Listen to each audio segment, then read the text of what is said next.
Item ಯಾವುದೇ ಇರಲಿ try ಮಾಡಿ ಆಚಿ ಚಿಕನ್ ಮಸಾಲಾ. ದರ್ಶನ್ ಅಂಡ್ ಗ್ಯಾಂಗ್ನಿಂದ ರೇಣುಕಾ ಸ್ವಾಮಿಯ ಕೊಲೆ ಮಾಡಲಾಗಿತ್ತು. ಈ ಪ್ರಕರಣಕ್ಕೆ ಸಂಬಂಧಪಟ್ಟಂತೆ ಈಗಾಗಲೇ ಪವಿತ್ರ ಗೌಡ ದರ್ಶನ್ ಜೈಲು ಸೇರಿದ್ದಾರೆ. ಆದ್ರೆ ಈಗ ಪವಿತ್ರ ಗೌಡಗೆ ಒಂದು ಆಸೆ ಅಂತೆ, ದರ್ಶನ್ ಅವರನ್ನ ನೋಡ್ಬೇಕು ಅನ್ನುವಂತ ಆಸೆ ಹುಟ್ಕೊಂಡಿದೆಯಂತೆ.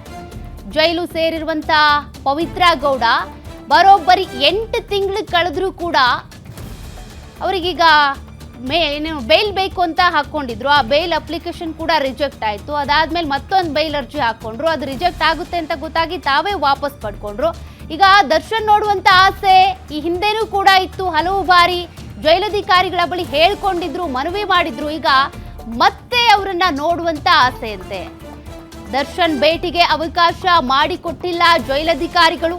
ಸದ್ಯ ಮತ್ತೆ ನ್ಯಾಯಾಧೀಶರ ಮುಂದೆ ದರ್ಶನ್ ನೋಡುವಂತ ಇಂಗಿತವನ್ನ ವ್ಯಕ್ತಪಡಿಸಿದ್ದಾರೆ. ಇತ್ತೀಚೆಗೆ ಜೈಲು ಸ್ಥಿತಿಗತಿಯ ಬಗ್ಗೆ ಪರಿಶೀಲನೆಗೆ ಅಂತ ನ್ಯಾಯಾಧೀಶರು ಬಂದಿದ್ರು. ಆಗ ಕಾನೂನು ಸೇವಾ ಪ್ರಾಧಿಕಾರ ಸದಸ್ಯರೊಂದಿಗೆ ತೆರಳಿದಂತ ನ್ಯಾಯಾಧೀಶರ ಬಳಿನೇ ಪವಿತ್ರ ಗೌಡ ಹಿಂಗೊಂದು ತಮ್ಮ ಮನದಾಳದ ಆಸೆಯನ್ನ ವ್ಯಕ್ತಪಡಿಸಿದ್ದಾರಂತೆ. ಪವಿತ್ರ ಗೌಡ ಬ್ಯಾರೆಕ್ ಬಳಿ ತೆರಳಿ ಕುಂದು ಕೊರತೆಯ ಬಗ್ಗೆ ಕೇಳಿದ್ರು ಜಡ್ಜ್.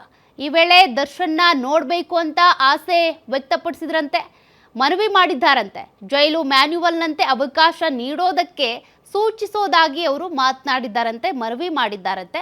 ಅದರಂತೆ ಅವರಿಗೆ ದರ್ಶನ್ ಅವರನ್ನ ನೋಡುವಂಥ ಅವಕಾಶ ಸಿಗುತ್ತಾ ನೋಡಬೇಕಿದೆ.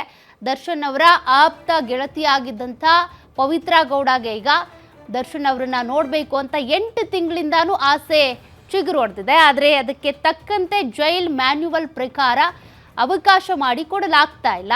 ಮುಂದೆ ಅವಕಾಶ ಸಿಗುತ್ತಾ? ಪವಿತ್ರ ಗೌಡ ಈ ಆಸೆ ನೆರವೇರುತ್ತಾ ನೋಡೋಣ.